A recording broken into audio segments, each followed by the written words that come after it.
প্রিয় ভাই আমার, আল্লাহ নবী সাল্লাল্লাহু আলাইহি সাল্লামের সরাসরি হাদিস, যে ব্যক্তি কবরের 3টা প্রশ্নের জবাব দিতে পারবে না, রাসূলুল্লাহ সাল্লাল্লাহু আলাইহি সাল্লাম বলেন আল্লাহ তাআলার পক্ষ থেকে তখন ফেরেশতাদের কাছে ঘোষণা আসবে, আফরিশুহু মিনান নার ওয়ালবাসুহু মিনান নার ওয়াফতাহু লাহু বাবান ইলান নার।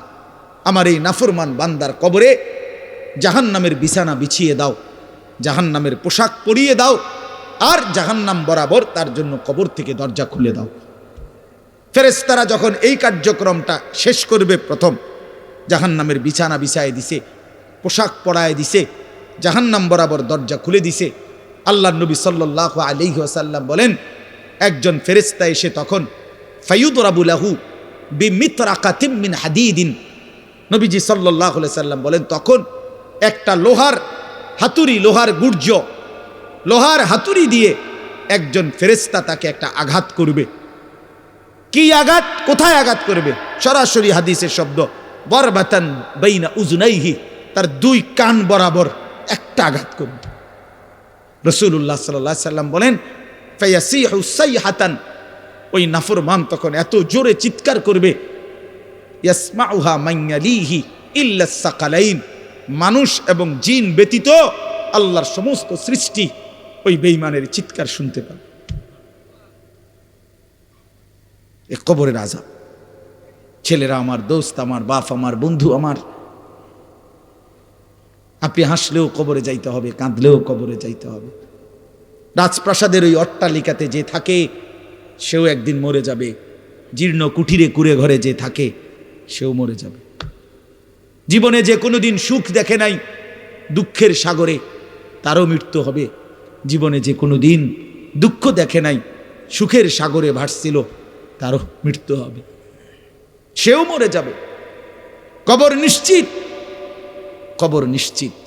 আমিন ওয়ারাইহিম বারযাখুন ইলা ইয়াউমি ইউবআসুন। আল্লাহ তাআলা মৃত ব্যক্তিকে বলবে, বান্দা, কোরআন শরীফের আয়াত, এখন থেকে নিয়ে ইসরাফিলের ফুঁতে হাসরের ময়দানে উঠানো পর্যন্ত বারযাখ মানে কবরের জীবনে পড়ে থাকো।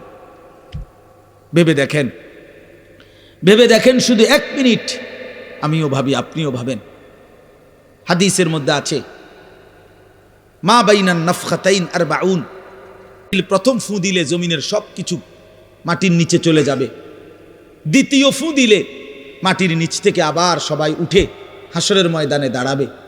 তো নবীজি সাল্লাল্লাহু আলাইহি সাল্লাম বলছে এই 2 ফুঁয়ের মাঝখানে ব্যবধান হবে 40। তো মুহাদ্দিসিনে কেরাম, ওলামায়ে কেরাম বলেন কেউ কেউ এই 2 ফুঁয়ের মাঝখানে ব্যবধান হতে পারে 40,000 বছর। তাহলে ধরে নেন সর্বশেষ যেই লোকটা কবরে গেছে, যদি তার কবরে আযাব হয়, তাহলে তার কবরের আযাব ভোগ করতে হবে 40,000 বছর।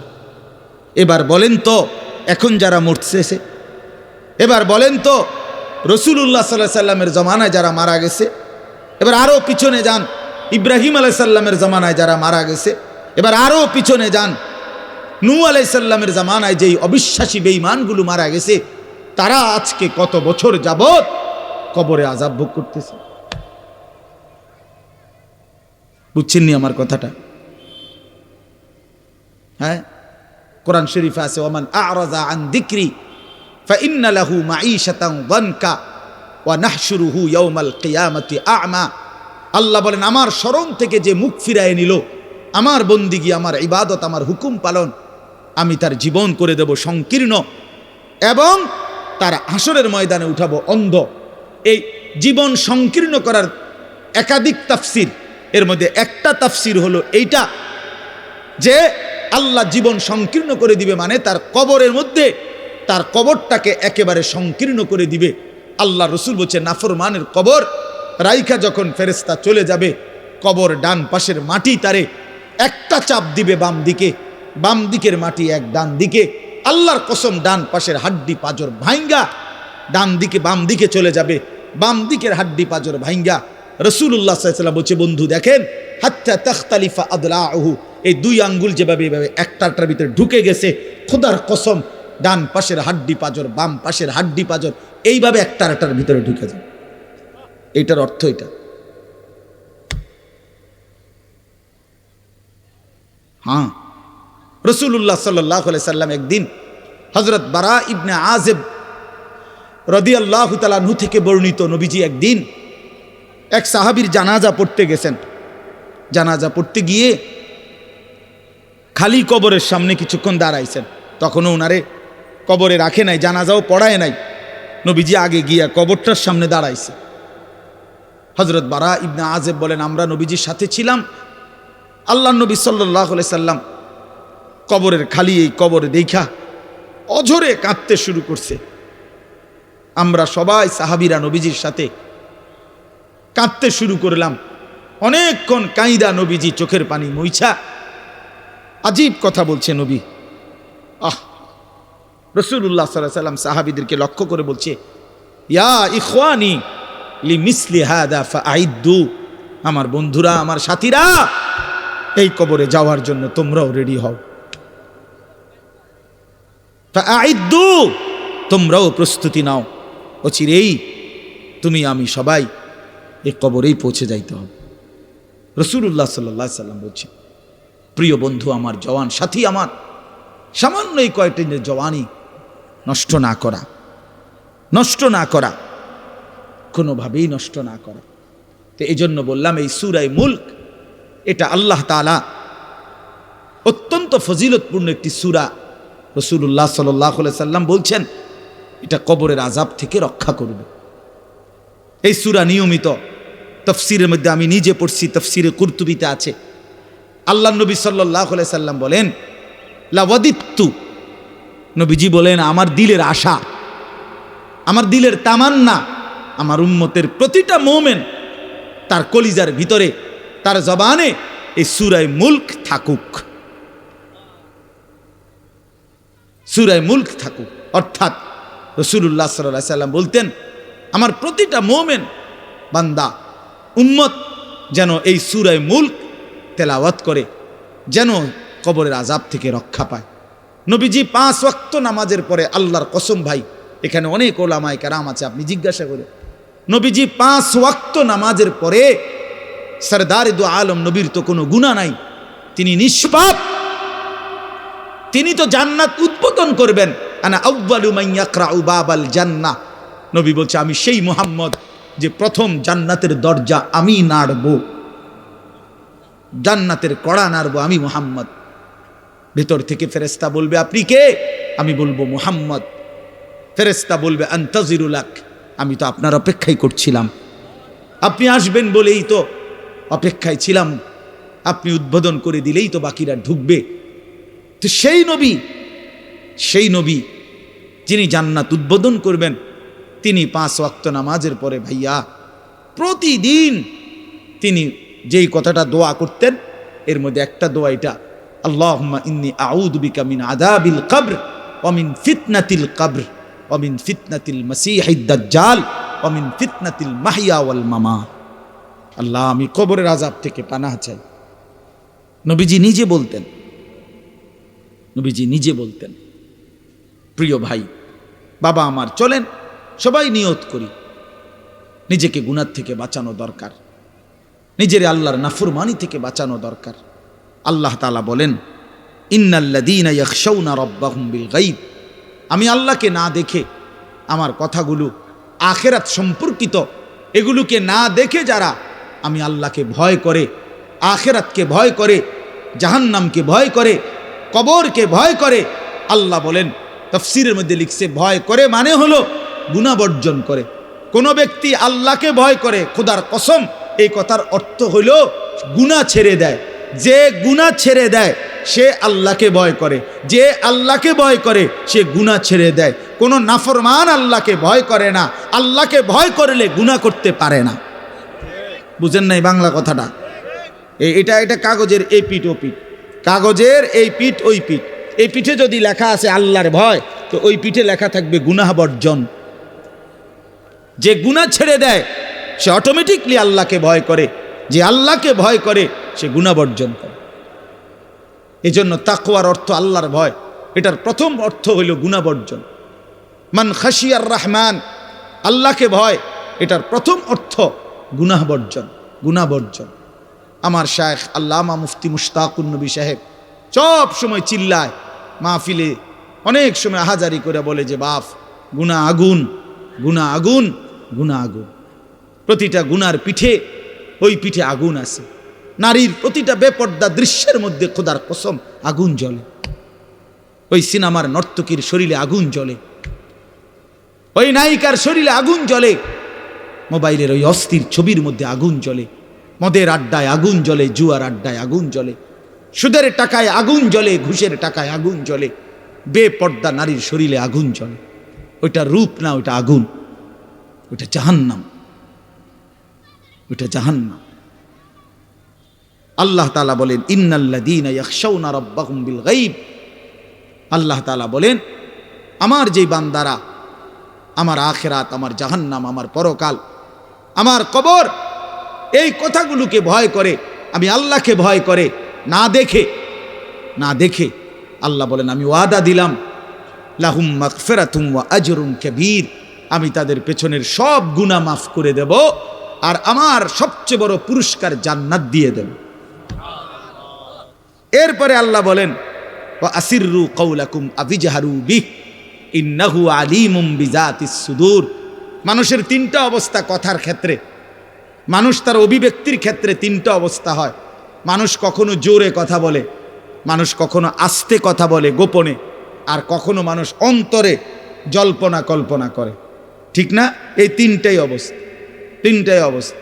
তো আল্লাহ তাআলা বলেন, এনে একটা ছোট্ট তাফসীরের মধ্যে আছে, মক্কার কুরাইশরা, কাফেররা নবীজির বিরুদ্ধে দিবানিশি ষড়যন্ত্র করত, বুঝছেন? তো ষড়যন্ত্র করতে বইলে মাঝে মধ্যে এই বেকুবরা বইলে কইতো আস্তে ক, আস্তে, এই আস্তে ক বেড়া, আসিররু, আস্তে কথা বলো, কাই লা ইয়াসমা রব্বা মুহাম্মদ, মুহাম্মদের খোদা যেন শুনতে না পায়। শুনলে কি অসুবিধা হইব? হেরাই বলতো শুনলে জিবরাইলের কাছে কইয়ে দিব, হে আবার মুহাম্মদের কাছে এসে কইব, একবারে ফেঁসে পড়ুন। হ্যাঁ, তাফসীরের মধ্যে আছে। আল্লাহ তাআলা বলেন হায় হায় রে বেওকুফ, কি বললি, কি ভাবলি, আল্লাহরেই চিনলি না, আল্লাহকেই চিনলি। হ্যাঁ, অনেক নওজোয়ান হ্যাঁ বেচারা ইয়ারফোন লাগাইলে মনে করে কেউ শোনে না, না ইয়ারফোন লাগাইলেছে আর কি, বুঝেন না? কানের মধ্যে দুইটা বল্টু লাগাইছে, খালাস, আর তো দুনিয়ার কেউ শুনে না। আরে না ফরমান, দুনিয়ার কেউ শুনে না সেটা তো কথা না, আর শাজিমের মালিক তো শুনে। ওয়া আসিররু কাওলাকুম আবিজহারু বিহি, রব্বুল আলামিন বলেন তোমরা যদি আস্তে কথা বলো, আবিজহারু বিহি, যদি জোরেও কথা বলো, ইন্নাহু আলিমুম বিদাতিস সুদূর, আল্লাহ বলে শুধু এই দুইটা না বান্দা, আস্তে বলো, জোরে বলো, অথবা অন্তরের ভিতরে যা লুকায়িত করো, আমি আল্লাহ সবটাই পুরাপুরি জানি। এরপরে শেষ অসাধারণ একটা যুক্তি আল্লাহ দেখাইছে, এই শেষ কথা আমার, আলা ইয়ালামু মান খালাক, আজীব কথা। আল্লাহ বলে আচ্ছা বান্দা, তোমার আমি একটা কথা জিজ্ঞাই, তুমি আমার কথাটার উত্তর দাও। এদ্দুর কথা কি তুমি বুঝো না যে আলা ইয়ালামু মান খালাকা, যে সৃষ্টি করলো, যে বানাইলো, তিনি জানবে না, তিনি বুঝবে না, তিনি শুনবে না, এটা তুমি কেমনে ভাবলা? তুমি কও, তোমার বিবেকে কি কয়? এতটি ভাত খাইয়া বুঝিয়ে কথাটা বুঝলা না, এতদিন দুনিয়ার থাইকে বুঝিয়ে কথাটা বুঝলা না। আলা ইয়ালামু মান খালাক, এই তৃতীয় আয়াত। আল্লাহ বলেন যিনি সৃষ্টি করলেন তিনি জানবে না? যে কোম্পানি এটা বানাইছে সে জানে না এখান দিয়ে কথা বলে না, এন দিয়ে কথা বলে? কথা বলেন না কেন? তো যিনি সৃষ্টি করলেন আল্লাহ, আমরা কি করছি না করছি তিনি আমাদের কথা জানবেন না? কথা বলেন না, বলেন না, শুনেন তিনি? আল্লাহ শুনেন কিনা, দেখেন কিনা, জানেন কিনা? অহুয়াল লতীফুল খবীর, আল্লাহ বলেন তিনি সূক্ষ্ম থেকে সূক্ষ্ম, বিন্দু থেকে বিন্দু সেটাও জানেন। খবীর, পুরা সৃষ্টির খবর একসাথে তিনি পূর্ণ রাখেন। এজন্য দোস্ত আমার, রাত 2টা বাজে, নওজোয়ান মনে করছে চারিদিকে কেউ জেগে নাই, সবাই ঘুমায় গেছে, এজন্য সে মোবাইলের উলঙ্গ ছবি দেখছে। আল্লাহ ডাক দিয়া বলে আনিস আমি আছি, মালিক ডাক দিয়া বলে, আলাম ইয়ালাম বিআন্নাল্লাহা ইয়ারা, তুমি কি এই ভেবেছ তুমি জানো না বান্দা, আমি যে সারাক্ষণ তোমাকে দেখি। আল্লাহ তাআলা রাতেও দেখে, দিনেও দেখে, একাকীও দেখে, প্রকাশ্যও দেখে, অন্ধকারেও দেখে, আলোতেও দেখে। 7 আসমানের উপরে কোনো ফেরেশতা হাঁটলেও মালিক দেখে, 7 তবক জমিনের নিচে কোনো পিঁপড়া হাঁটলেও মালিক দেখে। আটলান্টিক মহাসাগরের যে প্রাণী গভীর তলদেশে, আল্লাহ তাকেও দেখে। হিমালয়ের সুউচ্চ চূড়ায় যে প্রাণী, আল্লাহ তাকেও দেখে, তাকেও দেখে। ওয়ায়ালামু মা ফিল বাররি ওয়াল বাহার, জলে স্থলে যা আছে আল্লাহ বলেন সব তিনি জানেন। ওয়ামা তাসকুতু মিন ওয়ারাকাতিন ইল্লা ইয়ালামুহা, একটা গাছের পাতাও যদি পড়ে আল্লাহ বলেন আমি তাও জানি। ওয়ালা হাব্বাতিন ফি যুলুমাতিল আরদ, মাটির তলদেশে যেই চারা দানা বীজ তোমরা বপন করছো, আল্লাহ বলে কোন দানা কোন চারা আমি তাও জানি। ওয়ালা রতবিন ওয়ালা ইয়াবিসিন, শুকনায় কি আছে ভিজাতে কি আছে আমি সব জানি। ইল্লা ফি কিতাবিম মুবিন, ওহ মালিক বলে শুধু জানি না রে বান্দা, আমি সব কিছু আমার তাকদীরে লৌহে মাহফুজের মধ্যে স্পষ্ট করে লিখে রেখেছি। অতএব বাপ আমার, বন্ধু আমার, দয়া করে মেহেরবানি করে এই মাহফিলগুলো আসলে আপনাদের কাছে কোনো 23 বছরের পুরা ইসলাম বুঝানো, একদিনে 1 ঘন্টা এটা না। অর্থ হলো বিবেকটা জাগানো, অনুভূতিটা একটু জাগানো, ঠিক না? একটু যেন মানসিকতাটা বাড়ে, একটু মানসিকতাটা যেন পারে। দুনিয়া ভুলেন, আখেরাত ফিকির করে, আখেরাতের ফিকির করেন। যুবক ভাই নিজের ক্ষতি করেন না, নওজোয়ান ভাই নিজের ক্ষতি করেন। আল্লাহর ওয়াস্তে ভাইয়া, চরিত্রহীনতার এই জিন্দেগি সুখ দেয় না। কোনো পাপী সুখে নাই, কোনো হারামখোর, কোনো মদখোর, কোনো গাঁজাখোর, ফুট্টাখোর, বাবাখোর, ডাইলখোর, ইয়াবাখোর, একটা নাফরমান সুখে নাই। কোন বেপরদা নারী সুখে নাই। আমি চ্যালেঞ্জ করলাম, কোন হারামখোর, সুদখোর, গাঁজাখোর একটাও সুখে নাই। কোন নাফরমান সুখে থাকে না বন্ধু।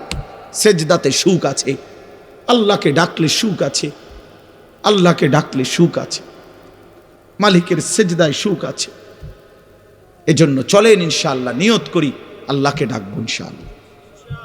হারাম ছেড়ে দেই, আল্লাহর নাফরমানি ছেড়ে দেই। আল্লাহ আমাদের সবাইকে কবুল করে নেন। আপনার অজুবিহীন পড়তে দেই না, সমস্ত পড়ালেখা বাচ্চা পাক পবিত্র থাইকা অজু অবস্থায় পড়ে। অসংখ্য প্রতিষ্ঠান এমন যাদের এই ব্যাপারে কোনো আলাদা কোনো গুরুত্ব নাই। ছেলে পেশাব করে পানি নেয় বা না নেয় এটা নিয়ে তাদের কোনো মাথা ব্যথা নাই। ছেলে কি দাঁড়াইয়া পেশাব করে না বসে পেশাব করে এই নিয়ে মাথা ব্যথা নাই। দেখার বিষয় হলো পড়া পারে কিনা, পড়া বুঝলো কিনা, খালাস। পড়া পারলো, শিখলো। কিন্তু না, আপনারাও সবাই বোঝেন যে, সবাই এই শব্দটা জানেন যে শিক্ষা দীক্ষা, আমরা বলি বাংলায় এটা যে শিক্ষা দীক্ষা। এখন প্রশ্ন হলো দীক্ষা মানে কি? শিক্ষা তো বুঝলাম, নির্দিষ্ট পড়া মুখস্থ করলো, শিখলো, মুখস্থ করলো, তো দীক্ষাটা কি? এখানে এটা এমন শব্দ না যে কিছু শব্দ তো আছে একটা শব্দের সাথে আরেকটা বলছে অর্থহীন, যেমন কলম টলম। তো এটা সবাই বোঝে যে টলমের কোনো অর্থ নাই। কাগজ টাগজ, তো কাগজের অর্থ নাই কিছু না, এটা আলাদা শব্দ। শিক্ষা দীক্ষা যেমন আমরা অনেক সময় বলি যে নামাজ রোজা, লোকটা নামাজ রোজায় ভালো, তো এর দ্বারা কি শুধু নামাজ আর নামাজের উল্টা শব্দ রোজা না, এটা একটা আলাদা কি আমল। নামাজ একটা ইবাদত, তো রোজা একটা ইবাদত। তো শিক্ষা এটা একটা বিষয়, দীক্ষা এটা একটা বিষয়। শিক্ষা তো তালিম, দীক্ষা এটা তরবিয়ত, আখলাক। অর্থাৎ শব্দ মুখস্থ করা এটা যেমন জরুরি, জিন্দিগি গঠন করা এটাও সমান জরুরি, বরং তার চাইতে বেশি জরুরি।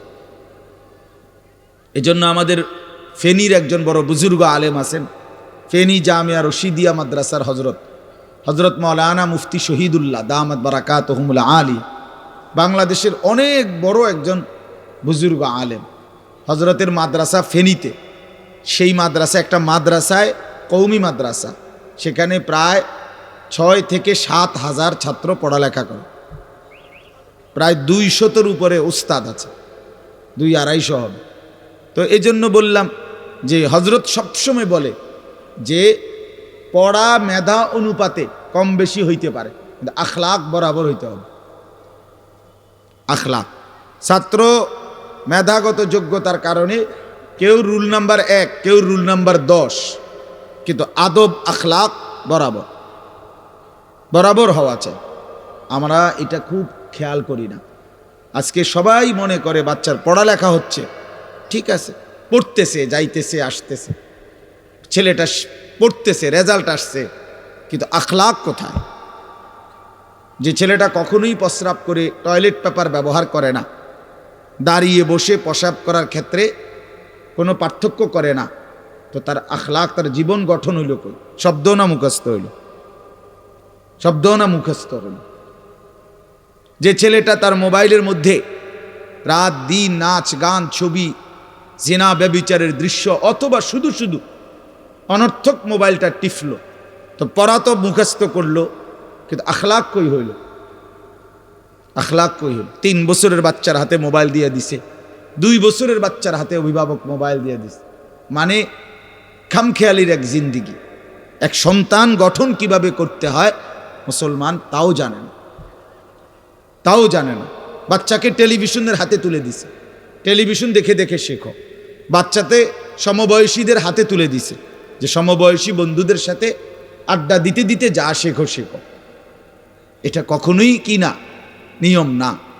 রাসূলুল্লাহ সাল্লাল্লাহু আলাইহি ওয়াসাল্লাম বলছেন, কুল্লু মাউলুদিন ইউলাদু আলাল ফিতরা, প্রত্যেকটি মানব সন্তান আল্লাহকে মানার শতভাগ যোগ্যতা নিয়ে পৃথিবীতে ভূমিষ্ঠ হয়। কোরআন শরীফে আল্লাহ তাআলা বলছেন, ফিতরাতাল্লাহিল্লাতী ফাতারান নাসা আলাইহা, কোরআনের আয়াত। আল্লাহ তাআলা বলেন, দিন মানার পুরা যোগ্যতা দিয়েই আমি আল্লাহ মানুষকে সৃষ্টি করেছি। আল্লাহ তাআলা এমন একটি হুকুম করে নাই, এমন একটা বিষয় নিষেধ করে নাই যা পালন করার যোগ্যতা কিংবা বর্জন করার যোগ্যতা আল্লাহর বান্দার শরীরের মধ্যে নাই, এমন কোনো বিধান নেই। আমার মধ্যে রুকু করার যোগ্যতাই নাই, অথচ আমারে রুকু করতে বলছে, অথচ আমার কোমর বাঁকা হয় না, বিষয়টা এমন না। আমি সেজদাই দিতে পারি না, আমার হাঁটুও বাঁকা হয় না, কনুইও বাঁকা হয় না, কোমরও বাঁকা হয় না, অথচ আল্লাহ আমারে বললেন সেজদা দিতে। বিষয়টা কি এমন? কথা বুঝছেননি আমার কথাটা? আমারে বানাইলেন তাল গাছ, আমারে বলতেছেন সেজদা দিতে। এইটা বললে না জুলুম হইতো? এটা বললে না জুলুম হইতো? কিন্তু আল্লাহ তাআলা যতগুলো হুকুম করেছেন, যতগুলো নিষেধ করেছেন, প্রতিটা হুকুম পালন করা, প্রতিটা নিষেধ বর্জন করার 100 যোগ্যতা আল্লাহ তাআলা বান্দার শরীরের মধ্যে দিয়েছে। কোরআনুল কারীমের মধ্যে আছে, আল্লাহ তাআলা বলেন, বান্দা আমি তোমাকে বানিয়েছি নাবতালিহি, পরীক্ষা করার জন্য, আর পরীক্ষায় উত্তীর্ণ করার উপযোগী। ফাজআলনাহু সামিআম বাসীরা, আমি আল্লাহই তোমাকে শুনবার জন্য কান দিয়েছি, দেখবার জন্য চোখ দিয়েছি। তাফসীরের মধ্যে লিখছে, অর্থ হইল আমাকে মানবার পুরা যোগ্যতা সম্পূর্ণ শরীর দিয়েছি।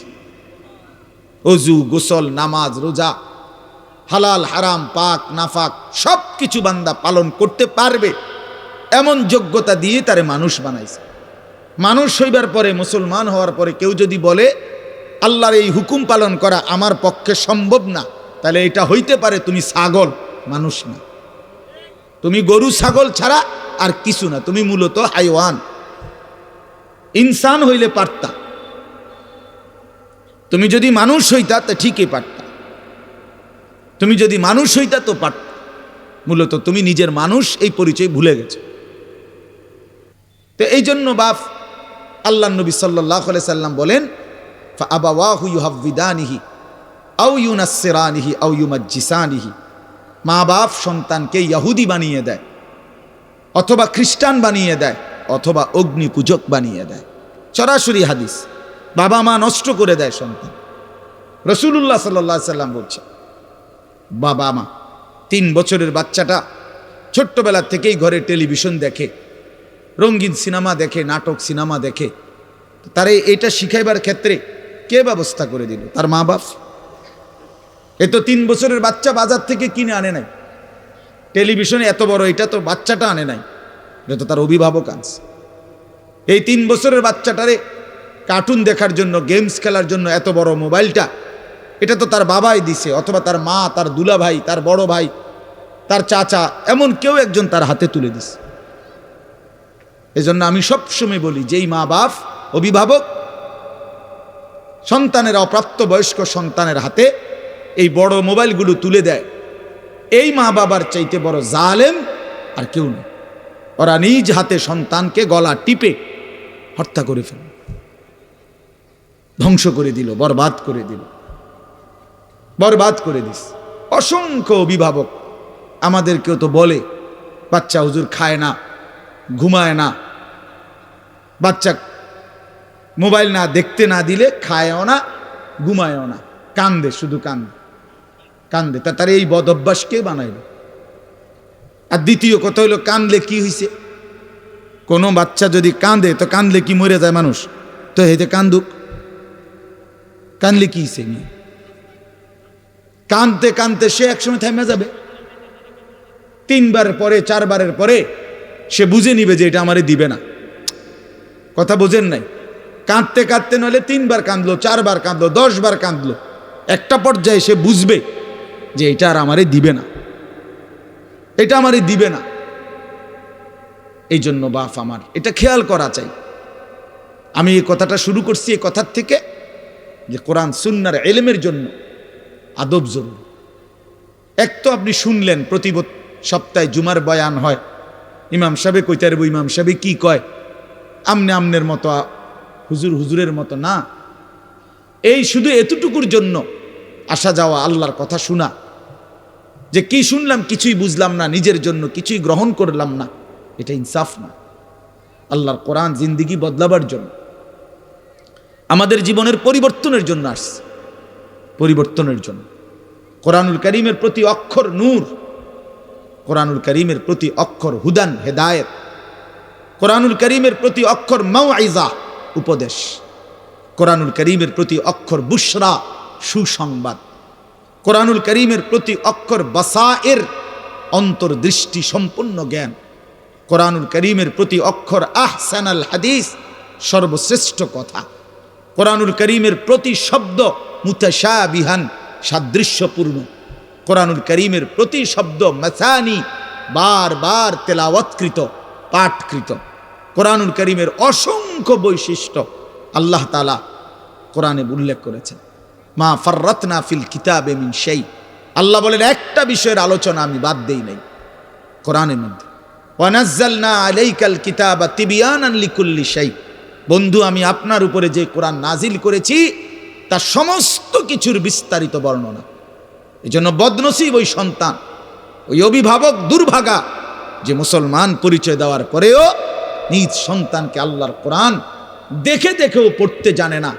আল্লাহর কোরআন দেখে দেখে ছোট বাচ্চা হাফেজে কোরআন হইছে, এই মাত্র দেখছেন আমরা, হাফেজে কোরআন হইছে।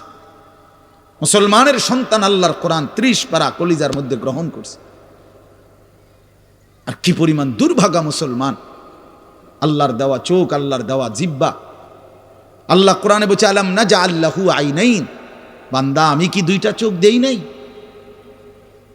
ওয়া লিসানান, আমি কি জিহ্বা দেই নাই? ওয়া শাফাতাইন, 2টা ঠোঁট কি আমি দেই নাই?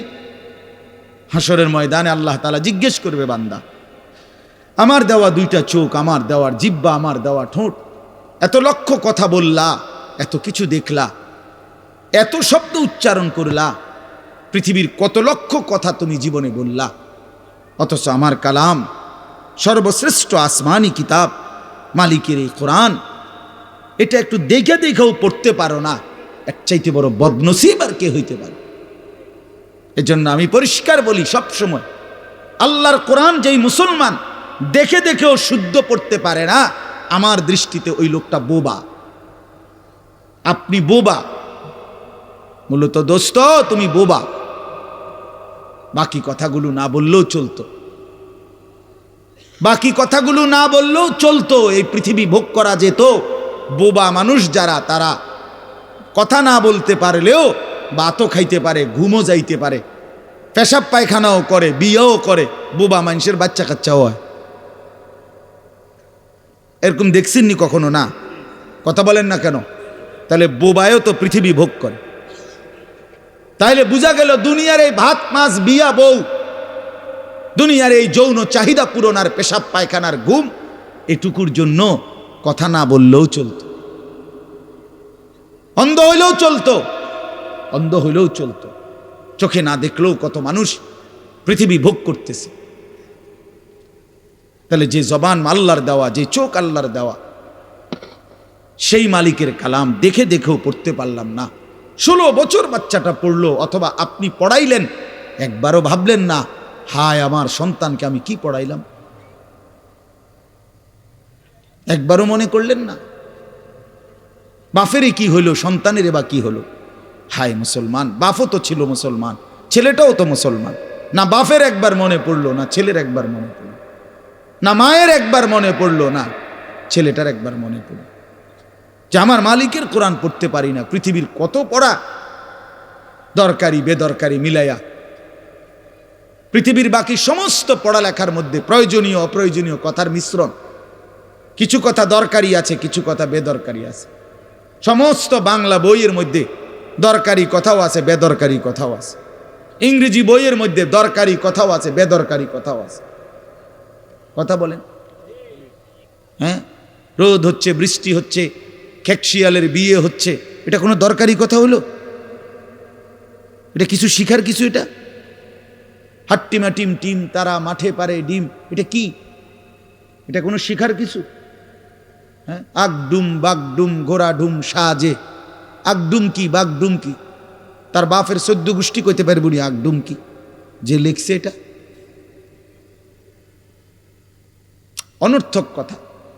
2 little black birds sitting on a wall, one called Peter, one called Paul. 2টা কাউয়া একটা ওয়ালের মধ্যে বসছে, একটা কাউয়ার নাম হলো পিটার আর একটা কাউয়ার নাম হলো পল। এই হলো কবিতার অর্থ। এটা কি শিখছে ছেলেটা? এখানে কি শিখার? কাউয়া ওয়ালে বসলেই কি, টিনের সালে বসলে কি? কাউয়া তো কাউয়া, কাউয়া লইয়া আমার দরকার কি? কাউয়া কই বইছে, এটা আমার বাচ্চা শিখতে হইব। আমি কি কাউয়ার বাচ্চা? বলেন তো কি অর্থ আছে এটাতে? আর এই পিটার পল, এটা সম্পূর্ণ কাফেরের নাম। পিটার এই শব্দ, পল এটা খ্রিস্টানদের নাম, কোনো মুসলমানের নাম না। এটা তো মুসলমানের সন্তান এটা শিখবে কেন? উচ্চারণ শিখার জন্য, কিছু শব্দ শিখার জন্য। তো শব্দ শিখার জন্য ইসলামী কোনো শব্দ নাই? আল্লাহ আমাদেরকে বুঝ দান করে। আমি বইয়ে এখানে বই ঠিক করতাম বইছি না, যে বুঝেন না আমার কথাটা? অর্থ এই উদ্দেশ্য, তাহলে আমি এখানে বই ঠিক করতে বসি নাই। অর্থ একটা উদাহরণস্বরূপ বললাম আর কি। আবার দরকারি কথাও আছে। আমাদের দেশে সেই ছেলে কবে হবে, কথায় না বড় হয়ে কাজে বড় হবে, ফাইন কথা। সকালে উঠিয়া আমি মনে মনে বলি, সারাদিন আমি যেন ভালো হয়ে চলি, চমৎকার কথা। বোর হলো দৌড় খোলো কুকুমনি উঠোরে, এগুলো তো অন্যায়। এসব কবিতাও তো না, আমরা আমলে না ডিমি কইতেছি, এখনকার কি আছে আমি জানি না। এগুলো আমার সময়ে পড়ছি আমরা ছোটবেলায় প্রাইমারিতে। যাই হোক বাপ, অর্থ হইল আল্লাহর কোরআন থেকে সন্তানকে বঞ্চিত করেন না। বঞ্চিত, আপনাদের কাছে অনুরোধ, এই যে কয়জন বসছেন, জোয়ান ভাই যারা বসছেন, ভাই আমার, স্কুলে পড়েন, কলেজে পড়েন, কোনো অসুবিধা নাই, ঠিক আছে। নতুন করে আবার মাদ্রাসায় ভর্তি হইতে পারবেন না, আমরাও জানি, কিন্তু কোনো একটু সময় বের করে আল্লাহর কোরআন সময় সুযোগ বের করে শেখা সম্ভব। শুক্রবারটা তো অবসর থাকেন, বৃহস্পতিবার বিকাল থেকে তো অবসর থাকেন, শনিবারটা তো অবসর থাকেন, তো একটু আল্লাহর কালাম পড়েন। কোনো একজন আলেমের কাছে, কোনো একজন মসজিদের ইমামের কাছে, কোনো একজন মাদ্রাসার ওস্তাদের কাছে নিজে আলাদা একটু সময় বাইর করেন, যে আমার মালিকের কোরআন আমি একটু শুনি, আল্লাহ তাআলার কালাম শুনি। আহা, কোরআনুল কারীমের নূর, এটা যে শুনলো না, সে শুনলোটা কি? সে শিখলো কি, পড়লো কি, মজাই তো পাইলেন, কথা বলার মজাই তো হয় নাই। আমি তো অনেক সময় বলি, আল্লাহর ঘরের কালো গিলাফ আর মদিনার সবুজ গম্বুজ যে দেখে নাই, যেই চোখ, হে দেখলো কি? কালো গিলাফ যে দেখে নাই কাবার, রসুল্লাহর রওজায়ে আতহারের সবুজ গম্বুজের ওই সৌন্দর্য যে দেখে নাই, যেই চোখ, সে জীবনে কি দেখলো? আর আমার একবার মক্কা শরীফ এক লোক ওমরার সময়, বাংলাদেশি এক লোক দৌড়াইয়া আমার আয়সা জড়াইয়া ধরছে, ধরাইয়া কাঁদা দিছে, বলছে হুজুর আমি আপনার এক কথার কারণে হজে আসছি, ওমরায় আসছি। আমি বললাম মানে? এই কথাইটা আমি এটা শুনছি, ও আজ আপনি বলছেন যে এই চোখ কাবার কালো গিলাফ দেখে নাই, রসুল্লাহ সাল্লাল্লাহু আলাইহি সাল্লামের রওজায়ে আতহারের সবুজ গম্বুজ দেখে নাই, সে দেখলো কি? আর এইটা আমার দিলে লাগছে যে হ্যাঁ ঠিকই তো, আমি আর কি দেখলাম? তাই তো যেই জবান আল্লাহর নামে নিতে জানে না, মালিকের কোরআনই পড়তে জানে না, তুমি পড়লা কি মিয়া? তুমি কি গোড়ার ঘাস কাটলা মিয়া? বাকি সবগুলো পড়া না হলেও দুনিয়া চলতো মিয়া। মূর্খ বকলম, নাম দস্তখত করতে জানে না, টিপসই দেয় এমন হাজারো মানুষ দুনিয়া ভোগ করতেছে। বাড়ি গাড়ি, নেতাগিরি, মাতবুরি, ক্ষমতা, দালান বিল্ডিং, সবটা দুনিয়া ভোগ করছে, অথচ নামটাও সই দিতে জানে না। এমন নাই? বলেন না এমন নাই? তো সে কোন যোগ্যতায় দুনিয়া ভোগ করছে? সে কিভাবে দুনিয়া ভোগ করতেছে? যদি বলেন সে সমাজে তার কোনো মান সম্মান, আরে না মিয়া, বহুত নেতাদের মাতবর সমাজের, সে তো মূর্খ, টাকার জোরে ক্ষমতা দেখাচ্ছে, এমন মানুষ নাই? তো তাইলে এই জন্য বাপ আবারও অনুরোধ করছি আমি, অর্থ হইল অপমান করা না, জেনারেল শিক্ষা নিষেধ করা না। আমি তো কুমিল্লা ভিক্টোরিয়া কলেজ থেকে মাস্টার্স পাস করছি, সায়েন্স বিজ্ঞান বিভাগ থেকে দাখিল পাস করছি। এর মানে এটা বাদ দিতে বলতেছি না, বাদ তো আমি দিছি না, বাদ আপনি দিছেন। কথা বুঝেন নাই? বাদ আপনি দিছেন, আল্লাহর কোরআন বাদ দিছেন, রাসূলুল্লাহ সাল্লাল্লাহু আলাইহি সাল্লামের সুন্নাহ বাদ দিছেন। এতগুলো পড়ছেন, ধন্যবাদ আপনাকে। এটা পড়লেন না কেন? এতগুলো শিখতে পারলেন, এত লক্ষ টাকা খরচ করতে পারলেন, 4 বছরের মেডিকেলের জন্য, 6 বছরের মেডিকেলের জন্য এক বাপ তার ছেলেটার জন্য, মেয়েটার জন্য কত লক্ষ টাকা খরচ করছে, তার কোনো কুল কিনারা আছে মিয়া? তো আপনি পড়ান, কোনো অসুবিধা নাই, কিন্তু আপনি আপনার বাচ্চাটাকে আল্লাহর কোরআন থেকে বঞ্চিত করলেন কেন? নামাজ থেকে বঞ্চিত করলেন কেন? 2টা সূরা পড়তে জানে না, একটা আত্তাহিয়াতু শুদ্ধ করে বলতে পারে না, এটা দোয়ায়ে কুনুত পড়তে জানে না। একজন মুসলমান বেটা, 40 বছর বয়স, লজ্জা থাকা উচিত বেটা, ওই বেটা শরম থাকা উচিত বেটা। কার জমিন খাইতেছ, কার আসমান ভোগ করছো, কার দুনিয়া ভোগ করতেছ? এত বড় মালিকের আসমান ও জমিন ভোগ করে সেই মালিকের সেজদাটাও ঠিক মতো দিতে জানে না, সেই মালিকের নামটাও পড়তে পারে না। এর চাইতে লজ্জার কি হইতে পারে বলেন বাবা? অপমান কি হইতে পারে? আল্লাহ আমাদেরকে বিবেক দান করেন, আল্লাহ আমাদেরকে বিবেক দান করেন। বিবেক থাকা চাই, বিবেক থাকা চাই। কোরআনুল কারীমের মধ্যে আছে, আল্লাহ তাআলা বলছে, একটা সাংঘাতিক কথা আছে কোরআন শরীফে, ফাবিআইয়ি হাদিসিন বা'দাহু ইউমিনুন। আমার দিল নড়ে কোরআনের এই আয়াত শুনলে, কলিজা শুদ্ধা কাইপা ওঠে। আল্লাহ তাআলা কোরআনে বলছে, এই 29 পারার মধ্যেই আছে, সূরা মুরসালাতের মধ্যে আল্লাহ তাআলা বলে, বান্দা 23 বছরে আমি আমার রাসূলের কাছে এই সর্বশ্রেষ্ঠ কিতাব নাজিল করলাম, আমার সবচেয়ে শ্রেষ্ঠতম কথাগুলো আমি তোমাদের জন্য দিলাম। বান্দা, এর চাইতে আর দামি কোন কথা বললে তোমরা আমার কথা মানতা? বুঝেন নাই? ফাবিআইয়ি হাদিস, ফাবিআইয়ি হাদিস। আল্লাহ বলছে, বান্দা এরপরে আর কি বললে, এর চাইতে দামি কথা আর কোনটা বললে, আর কোন কিতাব নাজিল করিলে, আর কেমনে বললে? ফাবিআইয়ি হাদিসিন বা'দাহু ইউমিনুন। আর কিভাবে বললে বান্দা ঈমান আনতা, বিশ্বাস করতা। আকিমুস সালাহ আকিমুস সালাহ ৮০ বারের চাইতে বেশি বলছি আমার কোরআনে, আর কতবার বললে আমারে সেজদা দিতা। ইত্তাকুল্লাহ ইত্তাকুল্লাহ বারবার বলেছি আল্লাহকে ভয় করো, আর কতবার বললে বান্দা আমারে ভয় করতা। কতবার বলছি।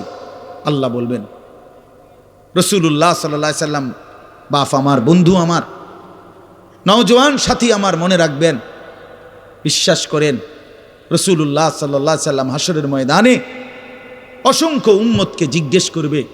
এই আমল নামা যখন দেখবে, প্রত্যেকটা উম্মত তার নিজ নিজ আমল নামা রাসূলুল্লাহ সাল্লাল্লাহু আলাইহি সাল্লাম দেখবেন।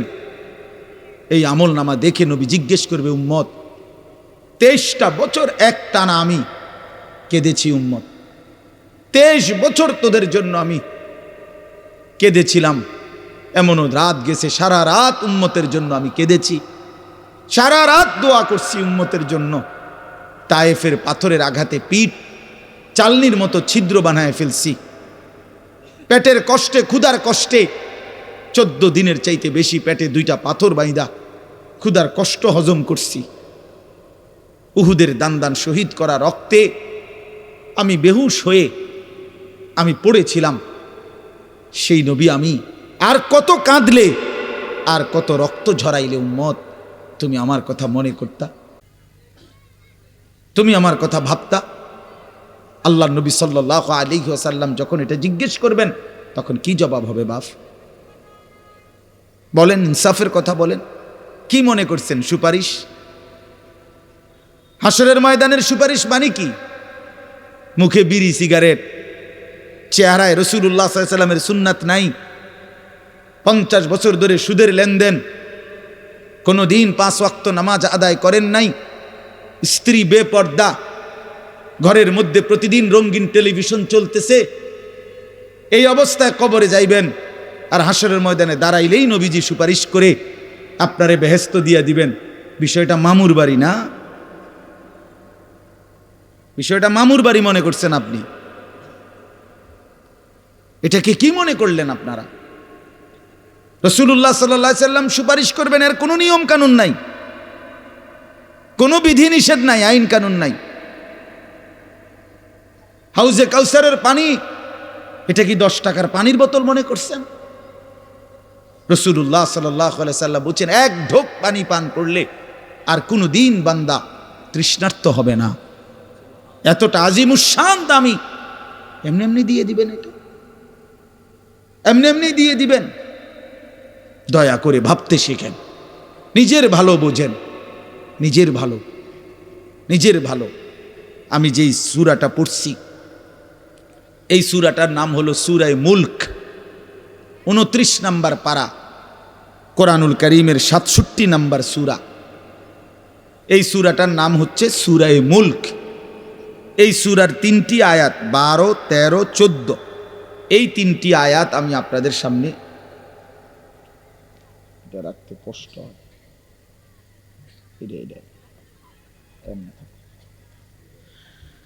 এই 3টি আয়াত আমি তেলাওয়াত করছি। এই আর অল্প একটু সময়ের মধ্যে আমি আপনাদের সামনে এই 3টা আয়াতকে সামনে রেখে কয়েকটা আর কথা বলতে চাই। প্রথম কথা, আপনারা রাগ হইয়েন না আমার, আমি আপনাদেরই অঞ্চলের মানুষ, এখন আপনারাও আমার, আমিও আপনাদের। আল্লাহর কোরআন শিখেন। আমার কথা হলে আমি বলি না যে সবার সব জেনারেল পড়া বন্ধ করে দেন, অর্থগুলো আপনি একটু সময় বাইর করেন।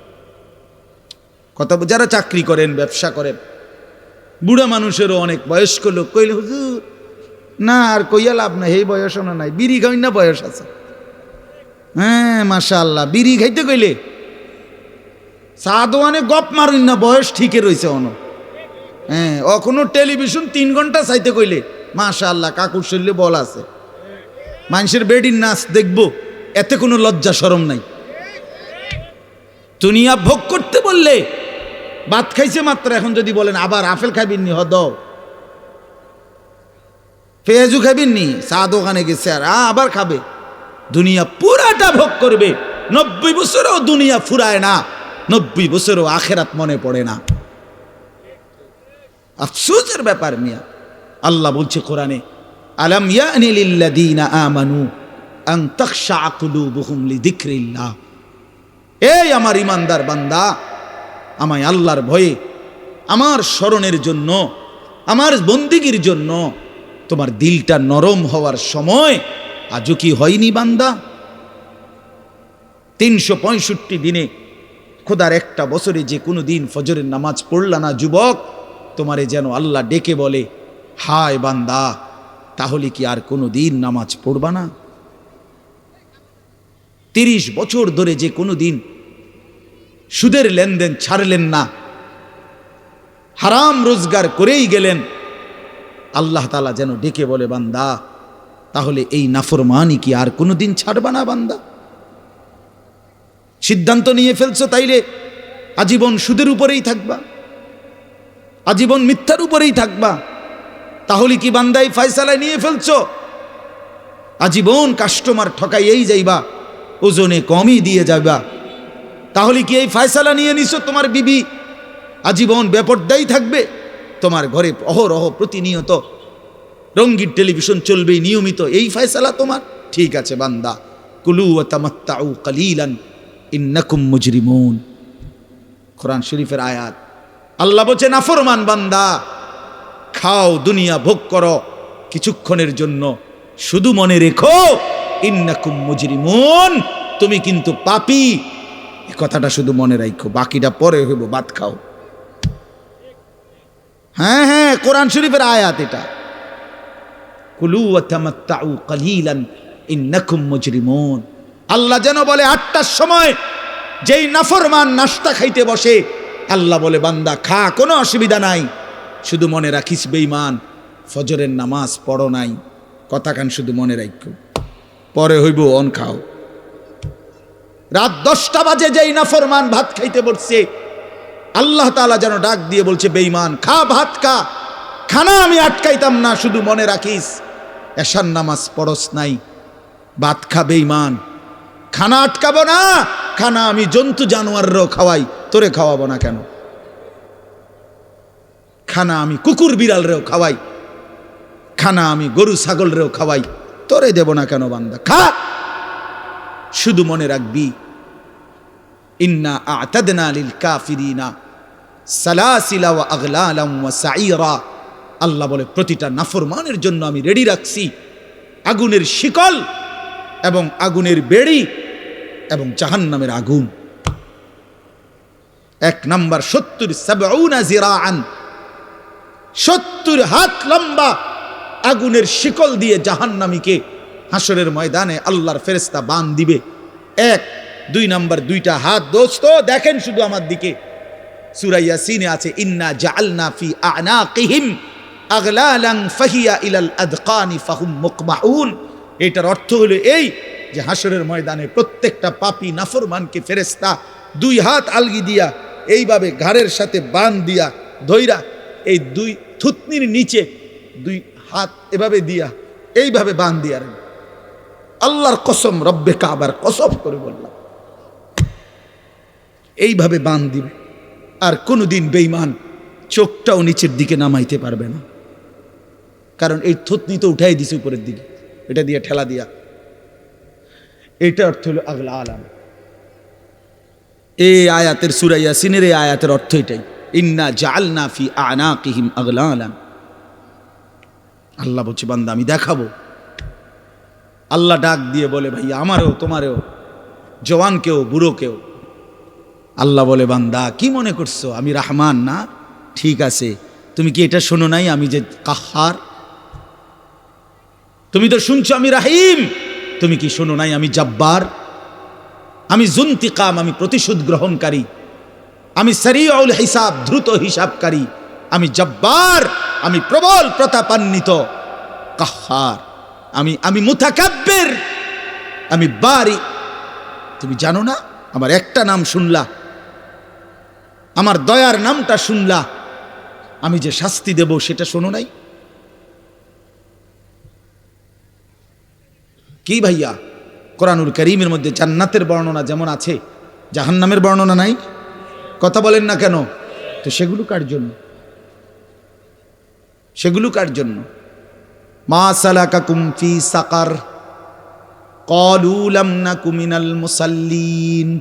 একবারে সোজা বাংলা দেখেন, জাহান্নামী জাহান্নামে চিৎকার করবে, জাহান্নামের ফেরেশতা ডাক দিয়ে বলবে, বেঈমান জাহান্নামে কেন আসলি? ক্বালু লাম নাকু মিনাল মুসাল্লিন।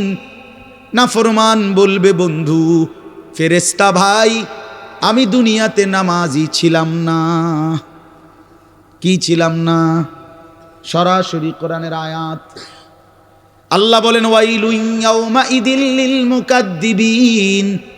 সমস্ত মিথ্যাবাদী নাফরমান পাপীদের জন্য সেদিন জাহান্নাম।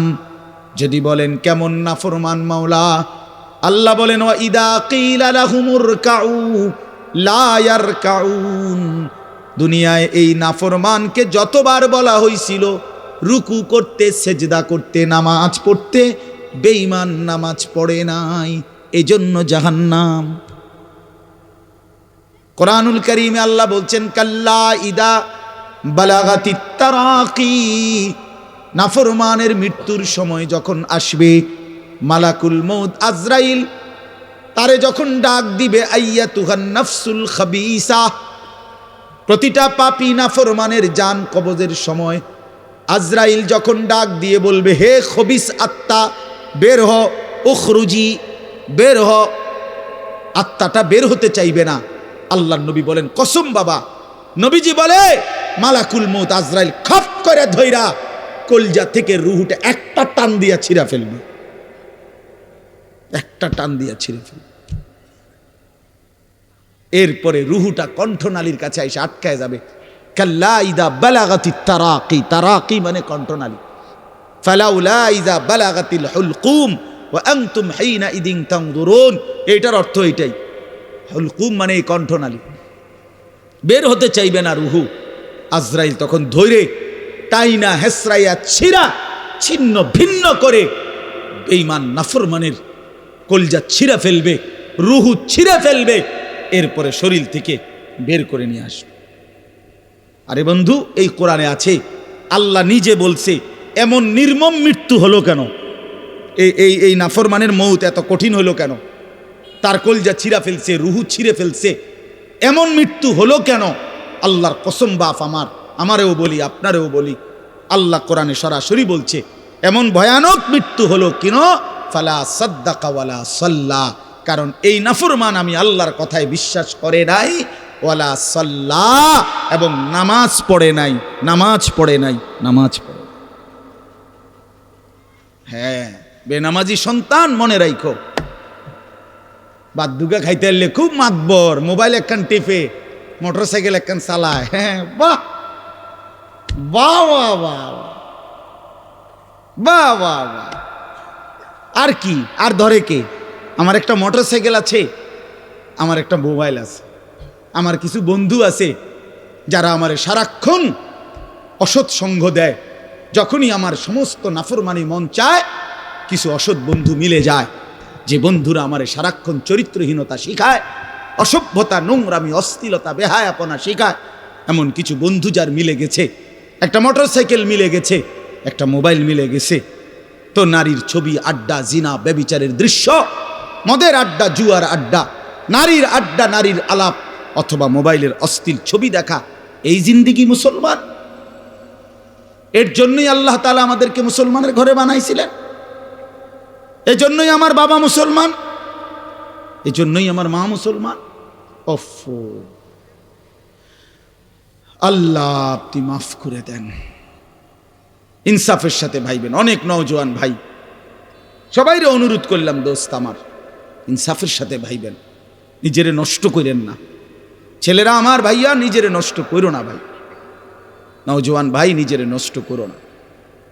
শেষ পর্যন্ত কেউ নাই, শেষ পর্যন্ত একদিন, দিন শেষে, রাত শেষে দেখবেন আমার সাথে কেউ নাই, আমি একাই,